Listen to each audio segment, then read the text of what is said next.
Kopi Jana Balaba Grivanajari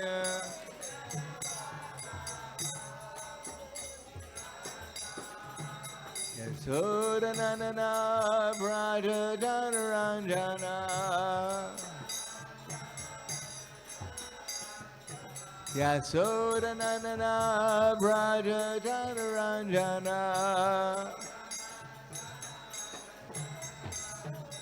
Yamuna Tira Vanacharya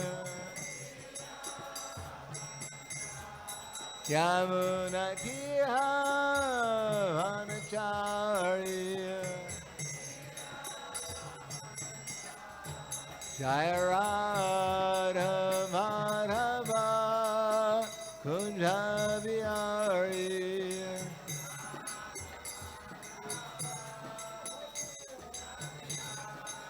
Jaya Radha Madhava Kunja Vihari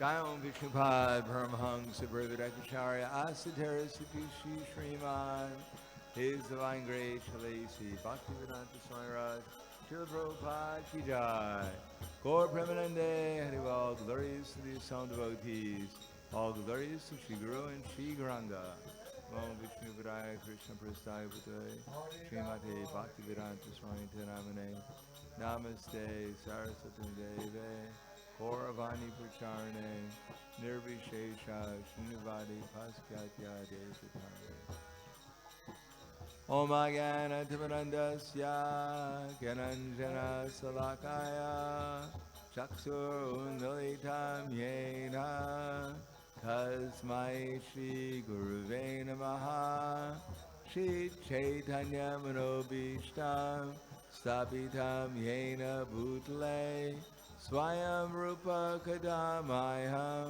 Tadati Swapadantikam Vandeham Shri Guru Shri Uddhabara Kamalam Shri Gurum Vaishnavam Cha Shri Rupam Sagrajatam Sahagana Raganatam Vitam Tam Sajivam Sadvaitam Savadutam Ridana Saitam Krishna Chaitanya Devam Shri Radha Krishna Padan Sahagana Lalita Shri Sakam Vitam Cha Hey Krishna Karna Sindhu Dinabando Jagatpate Gopesha Gopika Kanta Radha Kanta Namostute Tapta Kanchana Gaurangi Radhe Vrindavaneshwari Prishubhanu Siddha Devi Pranamami Hari Priye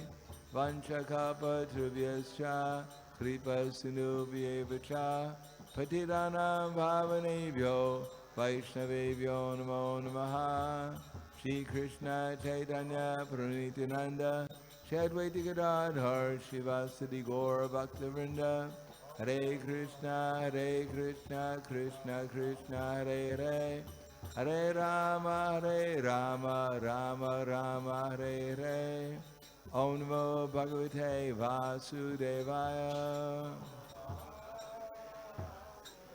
Om Namo Bhagavate Vasudevaya Om Namo Bhagavate Vasudevaya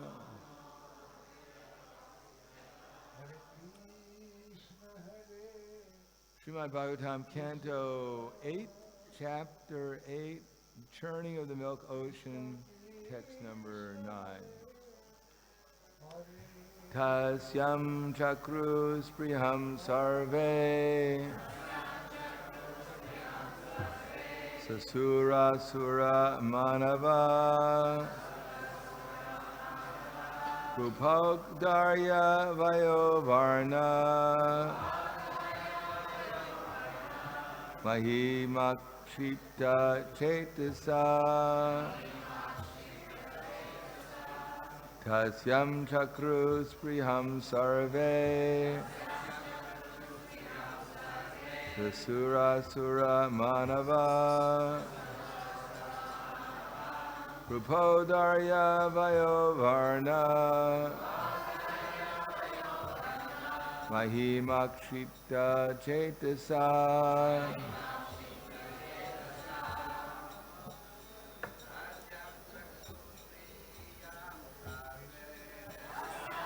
Susviyam Sarve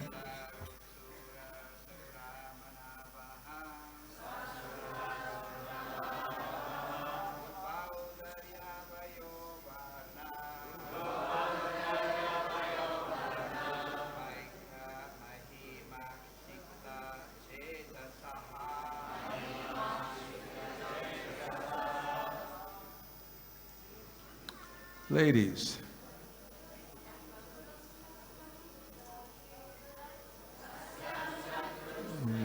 Sarve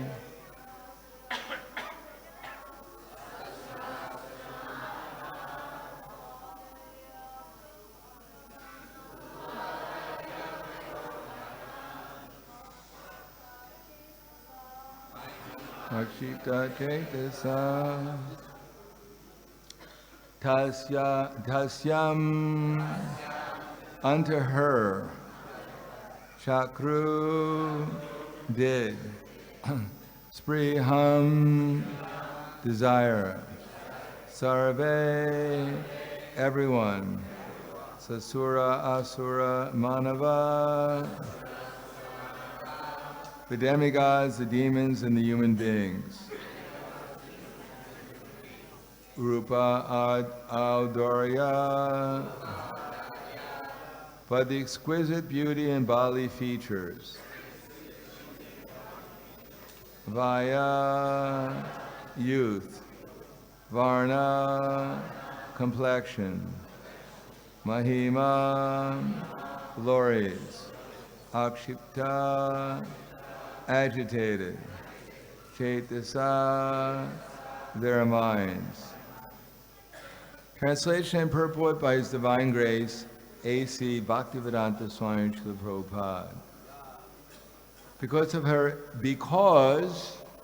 her exquisite beauty, her bodily features, her youth, her complexion, and her glories, everyone, including the demigods, the demons, the human beings, desired her. They were attracted because she is the source of all opulences. Purport.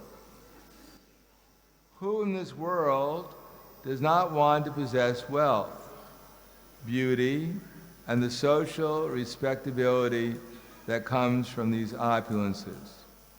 People generally desire material enjoyment, material opulence, and the association of aristocratic family members. Bhogaishvarya prasaktanam. Material enjoyment entails money, beauty, and the reputation they bring, which can all be achieved by the mercy of the Goddess of Fortune. The Goddess of Fortune, however, never remains alone.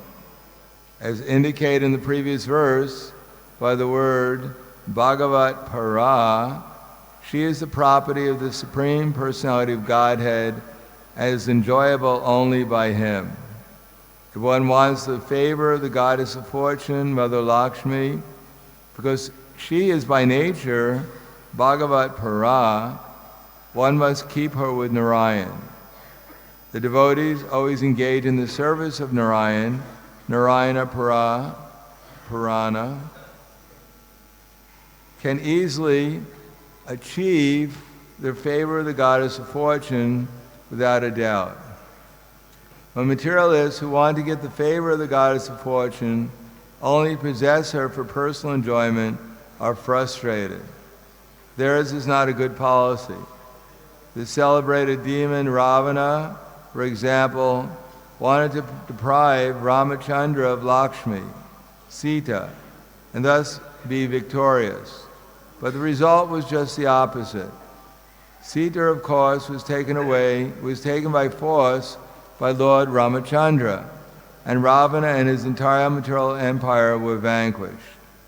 The goddess of fortune is desirable for everyone, including human beings, but one should understand that the goddess of fortune is the exclusive property of the Supreme Personality of Godhead. One cannot achieve the mercy of the goddess of fortune unless one prays both to her and to the Supreme Enjoyer, the Personality of Godhead. So the text again.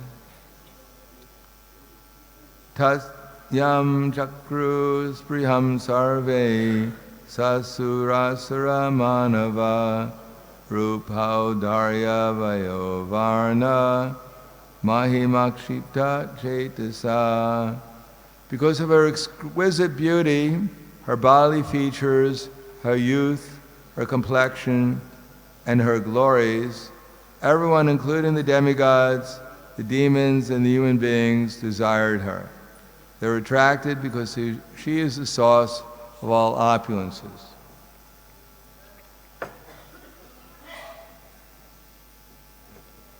Namo Vishnu Padaya Krishna Prastaya Bhutale Srimate Bhaktivedanta Swami Namane Namaste Saraswatundeve Gauravani Pracharane Nirvishesha Srinivadi Paskatyade Satarya. Now we're in the 8th canto, and the 8th canto is full of, we might call, surprises. After going through the other cantos, we'd expect, before we got to the 10th canto, we'd hear all about Krishna's glories. We'd hear about how we should prepare ourselves for the 10th canto.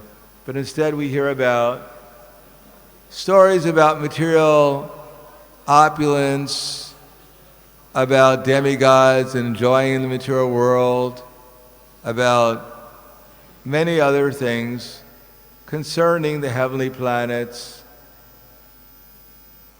So what is the purpose? What is the purpose of hearing all about this material upper planetary systems where people are enjoying, as Srila Prabhupada used to say, thousands of times more than we're enjoying? Shouldn't we hear about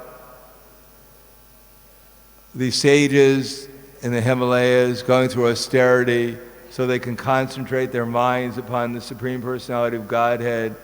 Why are we hearing about Purarava and the Apsaras playing in the different heavenly places on this earth previously and on other planets?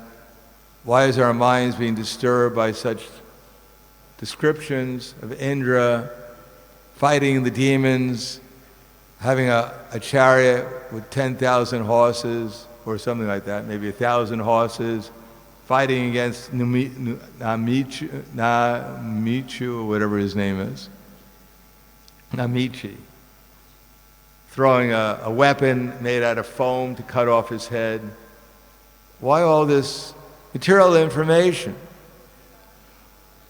We've heard in the first cantos how knowledge and renunciation is important in order to prepare ourselves.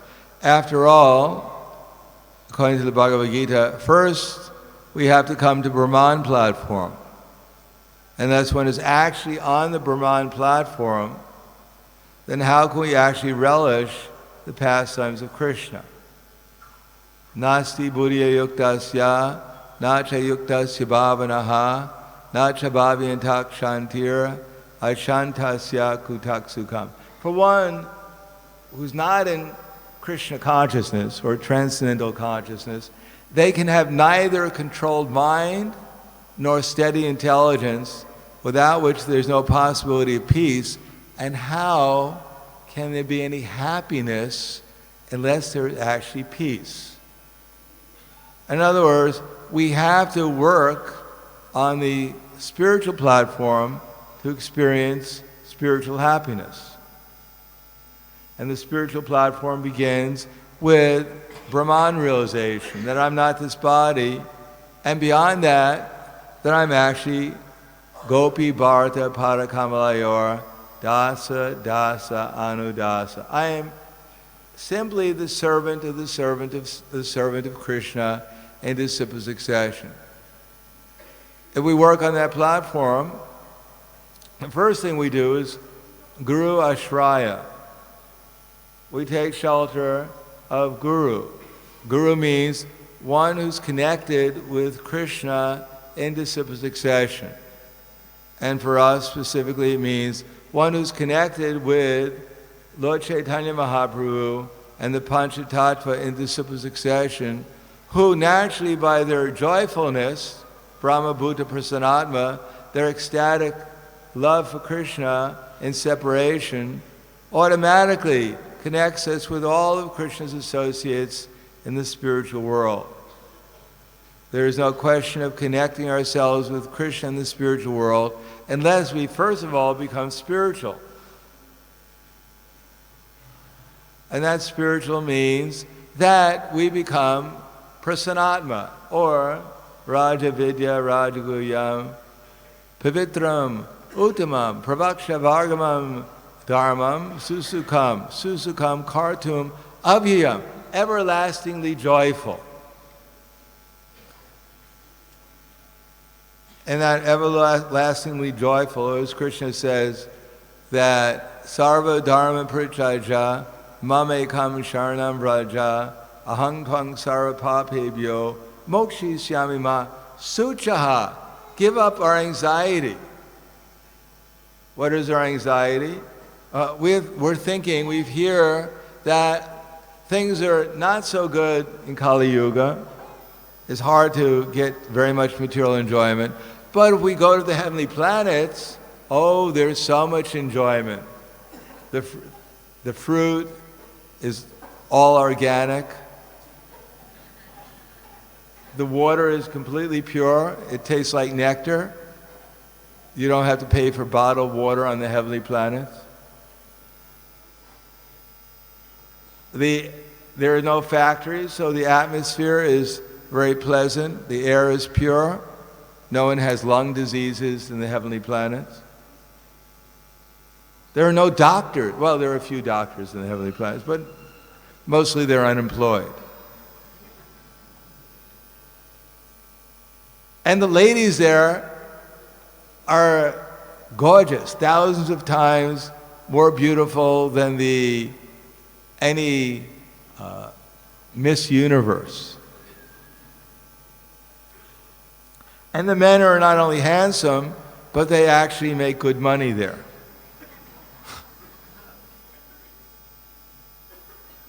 So one may wonder, why should I not go there, at least before my Vaikuntha airplane goes back to the spiritual world? Maybe there's a rest stop there and I can see what's happening. But it's not advised. We hear about here in the 10th canto, the goddess of fortune is coming out of the ocean of milk. Airavata comes out of the ocean of milk. Dhanvantari with a pot of nectar comes out of the ocean of milk. And what is the result? Simply more problems. Ultimately, the demigods get the nectar, but there's one demon, Rahu, he gets the nectar also. And then the demons finally realize that they've been cheated by the demigods. And then there's another horrible battle on the shore of the ocean of milk. Everyone's getting their heads cut off. And even their heads are cut off, in the form of ghosts, they're picking up their bodies and continuing on fighting. So that's the material world. There'll always be the demons, there'll always be the demigods, and they'll always be fighting. So any one of us who likes fighting, this is a good place to come. If you really like fighting, you can stay here forever and fight. Fight with your wife, fight with your husband, fight with the children. If you become a demigod, fight with the demons. Just fight, fight, fight. Always be in anxiety, always be in distress, always wonder, how can I become happy? But Krishna's pastimes are the nature of simply wonderful happiness and love. If one wants to fight, it's not a good place to go. Unless you really get into it and you become a first-class demon. Not an ordinary demon. You have to practice being a demon for many lifetimes. And then you become eligible to fight with Krishna and get killed and merge in Brahman. Actually, it's not, Krishna doesn't kill anyone. Vishnu kills the demons. Krishna has nothing to do with anything that's negative. It is all the nature of bliss. It's all the nature of expanding, loving relationships with his devotees forever.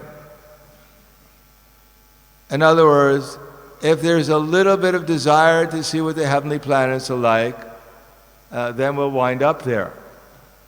Our desires are being noted by Krishna, and to actually come to the platform of becoming eligible, like what we'll hear in the 10th canto, to associate with Krishna and his associates, his ever-liberated associates.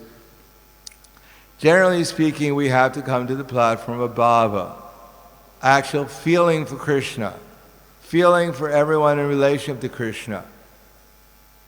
That means no other feeling, giving up our illusory feelings, our illusory identification. Therefore it says, Bhogaishvarya prasaktanam taya parita chetasam vyavasayamika buddhi samadona vidiyate. If we think the heavenly planets are good, if we think going to Florida is good, or Hawaii, then we'll probably wind up there. If we think anything is good in the material world, Krishna will supply it to us, especially if we're devotees. Then he'll give us an opportunity to experience and taste how good it is. But ultimately it's punas charvata charvananam, and if we really examine it, why do people want to go to the heavenly planets? Because they think, or they've been told in the Vedas, you can live there forever and enjoy in the material world. There's a lot, as they have in America now, or you probably heard of what's fake news. Anyone here ever heard of fake news? So the Bhagavatam has a lot of fake news. Or the Vedas have a lot of fake news. And the Bhagavatam is giving us the real story. No matter where we go in the material world, it is simply a place of unlimited birth and death. Mam upeti panarjanma dukhalayam ashasvatam napnu vanti mahatmana samsiddhim paramam gataha. After attaining me, Krishna, the great devotees, they never come back to this temporary world, which is full of miseries, because they have reached the highest perfection. Of course, just hearing stories about the material world and its miseries will not be very beneficial to us, but it'll prepare us to hear the 10th canto and the actual, real existence that we're supposed to be engaged in. Where there's only love for Krishna, and in relation to the unlimited loving Krishna, unlimited attractive Krishna, everyone else becomes practically equally unlimitedly loving and attractive as Krishna. It's the whole world, spiritual world, simply expanding their expert methods of pleasing Krishna and pleasing each other, eternally expanding that, so that their pastimes are becoming more and more attractive, more and more enjoyable, more and more revealing of how to love Krishna and love everyone else in relation to Krishna.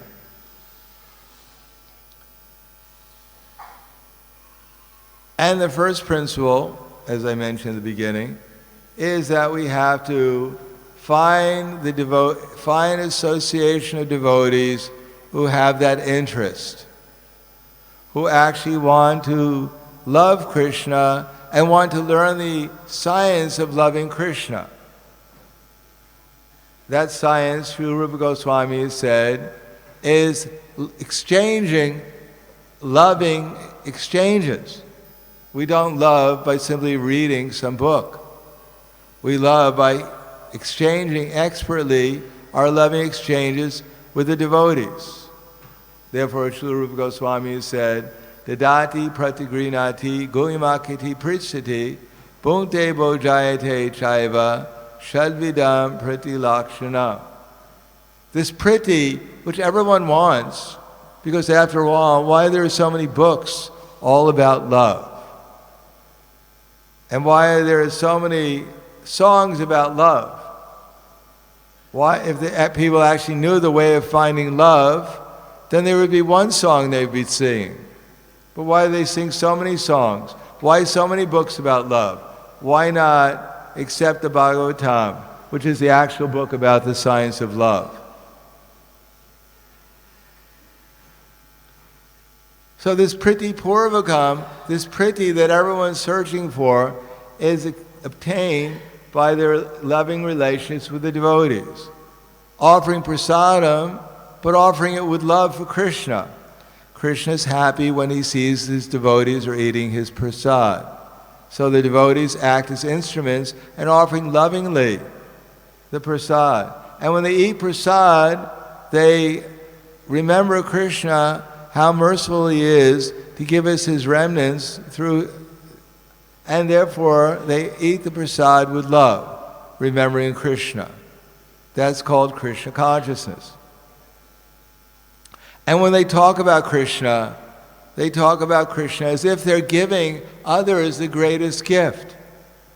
Therefore it says that the talks between Krishna and Arjuna on the battlefield of Kurukshetra are just like exchanges of nectar between Krishna and Arjuna. It's not simply words being spoken, it's actually nectar being transferred from Krishna to Arjuna. So the devotees, they understand how nectarian this science is, and when they express it to others, they offer it as a gift of love and nectar. And when they hear from the devotees, it is just like they're hearing nectar from the devotees. They're receiving not simply words or instructions, they're actually receiving love and happiness from the devotees. The happiness of actually loving Krishna and loving Krishna's devotees, the science of doing that. And therefore they know that the greatest gift is the holy names of Krishna. And to hear the holy names of Krishna from others is the greatest gift to receive. Now, of course, not everyone is equally aware of how wonderful Krishna is, and therefore Srila Rupa Goswami says, Krishneti yasya giritam manasadriyeta dikshasi chat pranitivas bhajantam isham shushu shaya cha bhajantam ananya anya nindati sunyaridayam isita sangalabdya. That one should respect the devotees within their minds who are chanting Hare Krishna. So this is quite a science. It is a little bit different from the demigods. They don't exactly respect the demons. And the demons don't exactly respect the demigods. Because it is doubtful whether the demons chant Hare Krishna. Therefore, there may be good reason for the demigods to fight against the demons. And we also fight against the demons by trying to defeat their demoniac mentality. Chaitanya Mahaprabhu, as Krishna, Lord Krishna himself, he knew, as we all know, in Kali Yuga, he didn't come to kill the demons, he came to kill the demoniac mentality. Therefore, the devotees, they see if someone is even chanting Hare Krishna, that instead of trying to criticize them, even mentally, because after all, Chaitanya Mahaprabhu said, Gopi yari dekha tarikaha Krishna upadesh amara agaya gurahana taridesh. That whoever we meet, our attitude has to be that I am your servant, because I am the servant of the servant of the servant of Krishna. coming into succession. And Krishna only has one purpose of coming to this material world. And similarly, all his devotees have only one purpose of coming to this material world, to help the conditioned soul go back to the spiritual world. Krishna has no other reason for coming here. And all his activities and all the activities of his pure devotees are simply to help others go back to the spiritual world. Therefore, whoever we meet, just like the 6 Goswamis, they met so many personalities. Krishna Kirtana Ganangana Tara Paro Premamrita Boni Modnidhi Dira Dira Janapriyo Priyakaro. That whether it was the Dira or the Adira, they were dancing and chanting in so much ecstatic love for Krishna that even the Adira, those who are uncivilized or had uncontrolled senses, they also fell in love with the Goswamis and became devotees. Therefore, rather than criticizing people, because in the age of Kali, don't worry. We don't have to add to the criticism. There'll be enough of it. If we don't criticize someone, we think, I really have to criticize this person. If I point out this fault, he'll really advance in devotional service. I got exactly his anarthas pinned down. If he just listens to me and surrenders to me, his life will become successful. Don't worry. Someone else will come along and criticize them. But it is very doubtful anyone else is actually going to give love for Krishna, love for the devotees of Krishna. If we actually expand that, if we give that, when there's a little spark of love for Krishna, a little desire to serve Krishna, then the person will actually become animated. They'll become encouraged to increase that spark. Generally speaking, when we criticize others, they become defensive and they want to defend what we're criticizing, and therefore their anarthas generally grow even more. And we find a spark of love for Krishna and we praise it, then people will expand that spark until eventually it becomes a fire. It's true that in the beginning, children, when they're trying to walk, often they fall down. I've never heard of any child. What age do children start walking? At 1 year old? How old are the children when they generally start walking?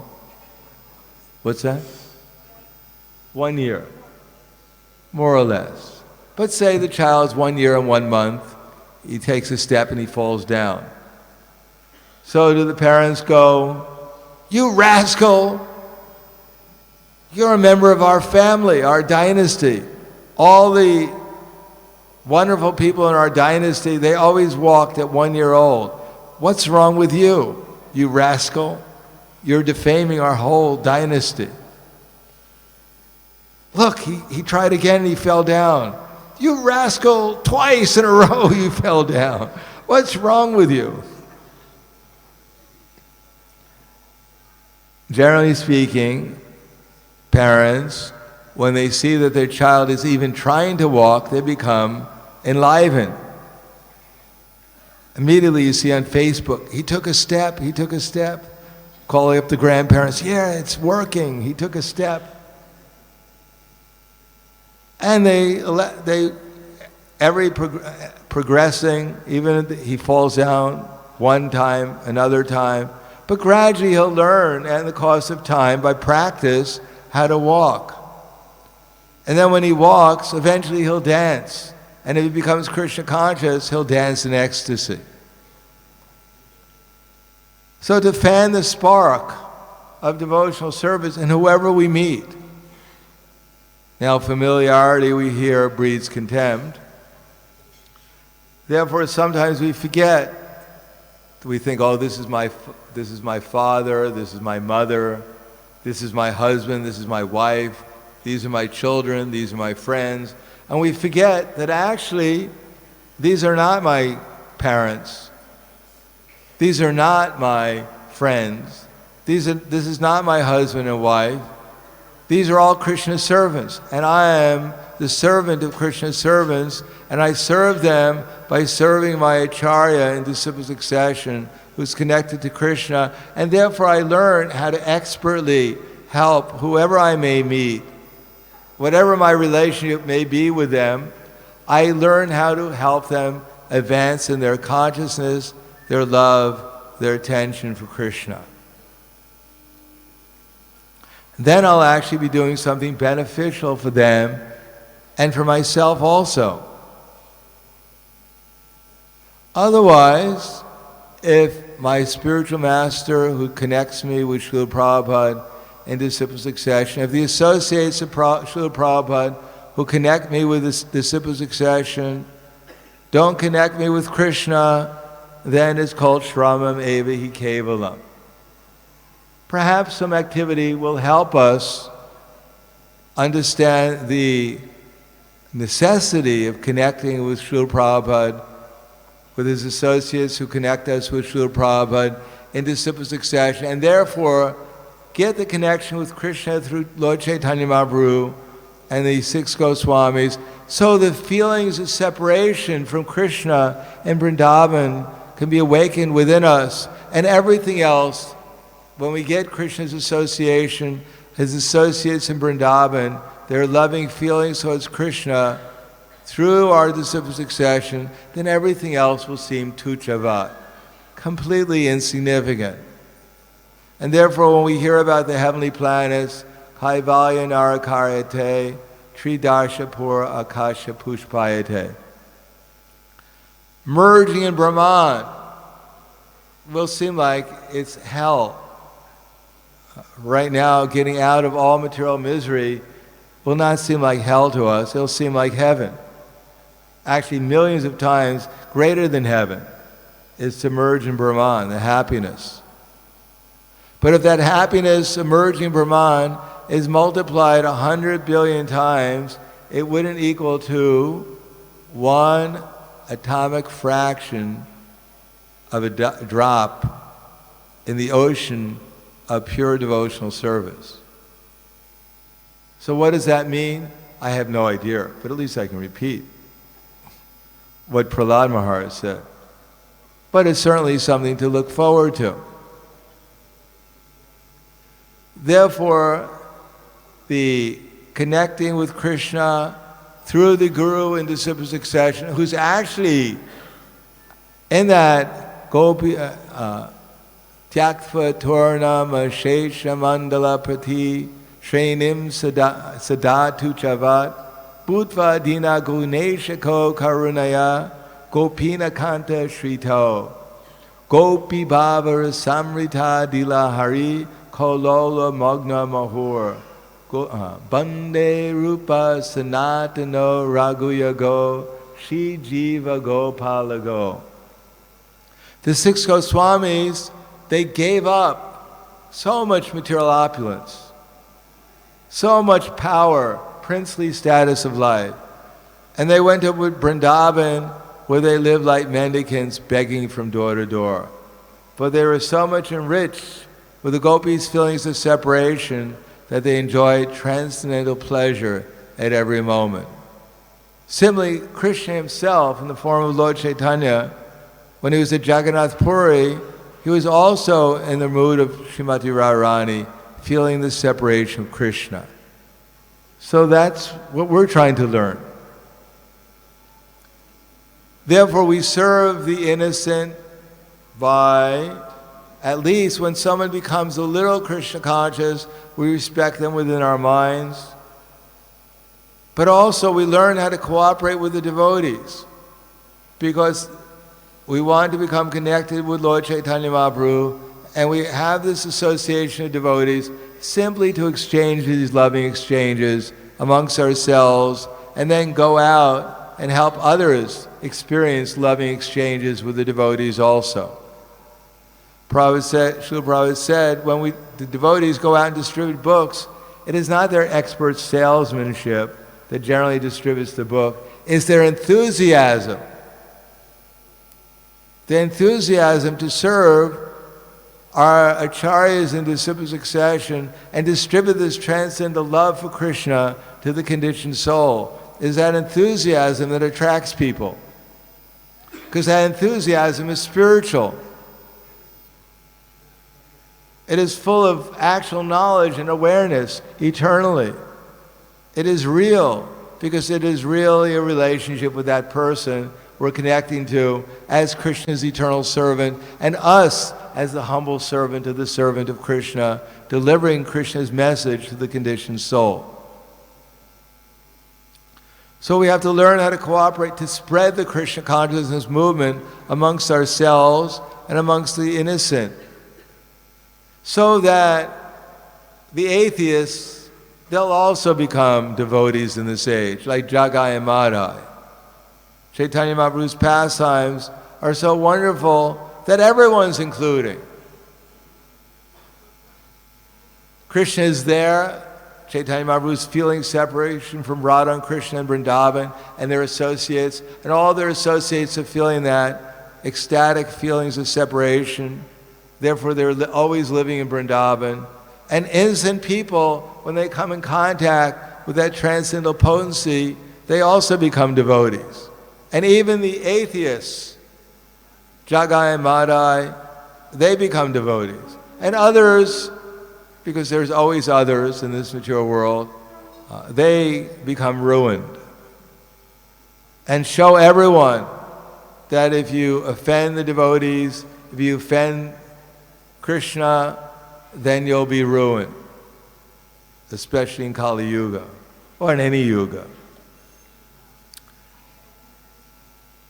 Therefore, in this 8th canto, there are many stories. We may become attracted to hearing about these stories, and maybe we should have a little, get a trip to the spiritual world with at least one stop. But if we keep on reading the 8th canto, the 9th canto, by the end of the 9th canto, and we take it seriously, we'll see we're just going to waste our time.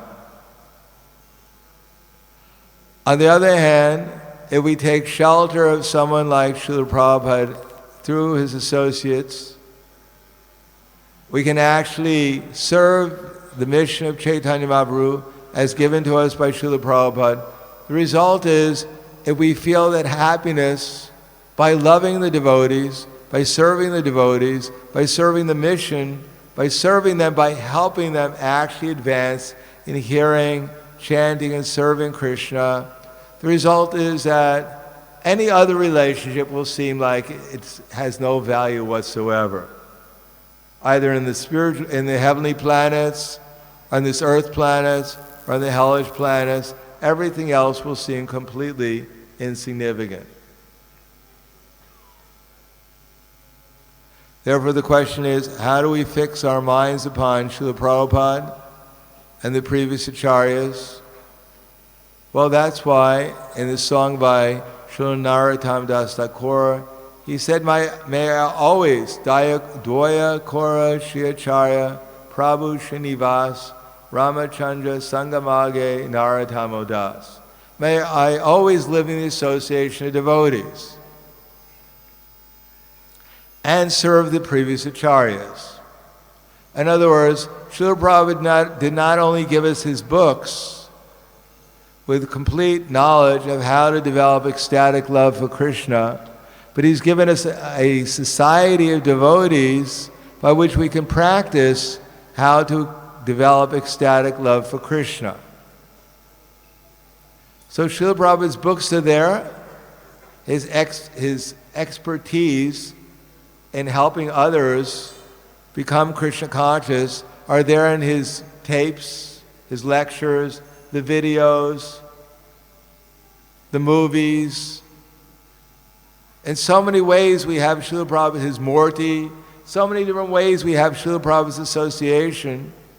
And those who take up the mission of Chaitanya Mahaprabhu under Srila Prabhupada's guidance, who learn how to put Srila Prabhupada himself and his instructions within their heart, they also become transparent via medias to the spiritual world and all the associates there.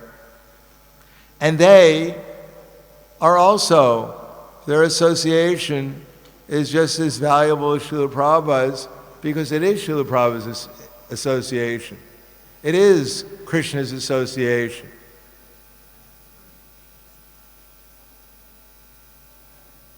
Now sometimes we may wonder, someone is giving us Srila Prabhupada's instructions, but they don't seem to so strictly follow Prabhupada's instructions themselves, so should I follow them? Well, they may not follow Srila Prabhupada's instructions, but they're following at least the instruction to give Prabhupada's instructions. So that is following Prabhupada's instructions. And if we follow those instructions, although no one else may follow Prabhupada's instructions, then we'll go back to Godhead. Then we'll make spiritual advancement.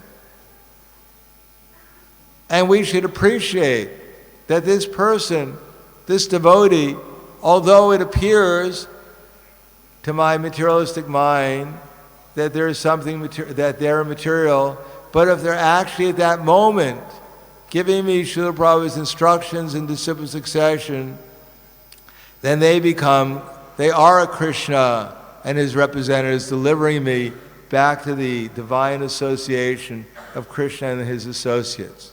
And therefore we should not only respect them, but we actually have to learn to appreciate them, give our love to them appropriately, and try to become their assistants also by taking up the instruction they gave us, becoming an example of that instruction so they can see their instruction. That's the attitude of the pure devotee. Srila Prabhupada once said in one lecture in 1972 in Vrindavan, he was talking about how the spiritual master sees things. And he said, actually, the spiritual master, he doesn't see himself as a spiritual master. He sees himself as the servant of his spiritual master. As Srila Prabhupada was saying in one lecture, actually it was a wedding. Hari Griva Prabhu was being wedded to Shyama, I forget her name, Shyama something. And Srila Prabhupada said, I was walking on the street and this boy met me, Hari Griva, almost by accident. And he said, Swamiji, are you from India? And Srila Prabhupada said, yes. So Prabhupada said, it seemed like by accident we met, but now, actually that relationship has become eternal. Therefore, if we understand that by spreading the Krishna consciousness movement, by respecting people within our minds, appreciating what they're doing for us, by giving us Srila Prabhupada's instructions in disciple succession, taking up the mood of becoming their servant and showing an example of that instruction, by remaining a servant of our Acharya, our spiritual masters who connect us in disciple succession, especially with our founder Acharya Srila Prabhupada, then we always remain simply the servant of the servant of the servant of Krishna, and we have no other identity. Therefore, even though it appears to some that we're taking up the role of spiritual master, which is certainly a service to be done, but within the mind, within the heart of a devotee who's taking up that role, whether we're giving instructions to others, or we're as a Shiksha Guru or a Diksha Guru, we know within ourselves that actually I'm simply the humble servant of Krishna in disciple succession. And by the mercy of Krishna, the super soul within my heart, he's reminding me, he's giving me the association of my spiritual master.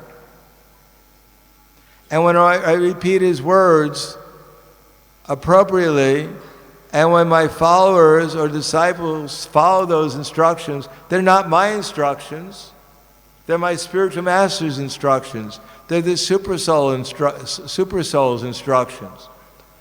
And when I see my disciple or my follower serving those instructions, I learn from them how to become a better servant of my spiritual master.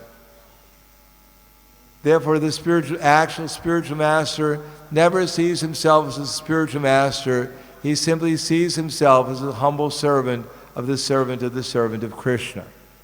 He has no other identity. Therefore, he becomes a transparent via media to Krishna and the spiritual world, to Lord Chaitanya Mahaprabhu and his associates. Within his heart, he sees nothing but their pastimes. Either in this material world, he sees Chaitanya Mahaprabhu and his associates elevating the whole material world by distributing ecstatic love for Krishna, elevates them to the platform of pure love for Krishna, drowning in the ocean of Krishna prema, and in his heart, he's also living in the spiritual world in the ecstatic love for Krishna and the ecstatic feelings of Chaitanya Mahaprabhu and his associates, feeling separation from Krishna and the residents of Vrindavan, and therefore their pastimes are eternally being manifested within his heart. So this is what Srila Prabhupada, this is the gift, this is the mercy that Prabhupada is giving us. It is not so complicated in one sense, and we have so much opportunities to improve our relationships with so many different devotees. We have so many different opportunities to become inspired to distribute His mercy to others, especially after gaining some of it ourselves. And we have so much opportunity to save the suffering conditioned souls and to learn detachment in the sense that to know what our limits are so we don't try to become the saviors of the whole world. We try to become the instruments for the actual savior of the whole world.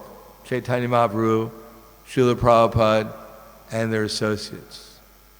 So, thank you very much. Grantaraj Srimad Bhagavatam ki jai, Srila Prabhupada ki jai, Gaur Premanande Haribol. So if there are some questions, we have our...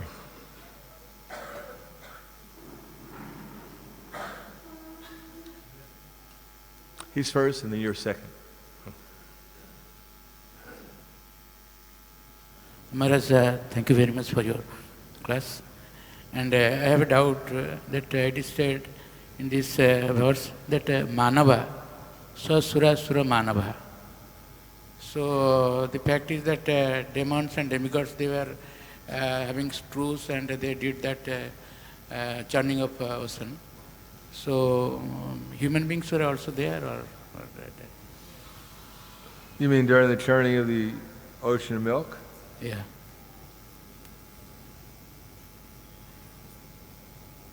Well, it's just mentioning, they may not have been there, but it just says in the verse that everyone desires the goddess of fortune. Those who are there desire her, and those who aren't there, they desire her also. Everyone desires her. Yes? Who else? You had a question right there.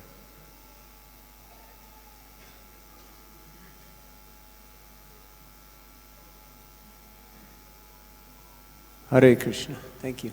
Hare Krishna. When transparency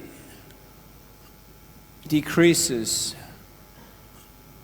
what are some of the things devotees should do? Our first business is to understand the philosophy coming through the pure devotees. So our first business is to understand everything clearly. And that summarizes that everything here belongs to Krishna. And the next thing is, under the guidance of those pure devotees, we should learn how to utilize everything we have expertly in Krishna's service. And the first thing is to realize that our real position is to be the servant of Krishna. And therefore try to utilize whatever we think or we have attraction for, utilize that in Krishna's service. The next thing is to develop the attitude that whatever bona fide service I'm doing under the guidance of Guru, Sadhu, and Shastra, I'm doing it just to please Krishna. Then the next thing is called spontaneous. Well, Krishna will reveal himself to such a devotee and we'll naturally think about him. Because when Krishna reveals himself to us, we cannot help but think about him. So we follow that basic principle. Give up the desire to become something other than Krishna's servant. Give up the desire to imagine that there's something in the material world that doesn't belong to Krishna, including my own very self. And then actually become serious about utilizing Krishna's energies in his service according to the way Krishna wants me to. And then develop an attitude that of trying to actually, with great determination, try to please Krishna in spite of any obstacles that may be there. And then when Krishna reveals himself to us, then automatically we'll become a transparent via media for Krishna. Anything else? Yes.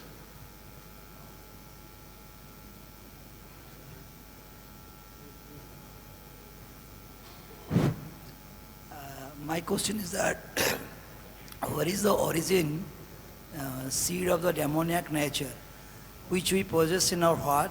How we will stop spreading the seed of the demoniac nature? How will we be uprooted the seed of the demoniac nature for that further it will not be spread? If I understand your question, which I didn't hear very clearly, but something, how can we stop this spreading?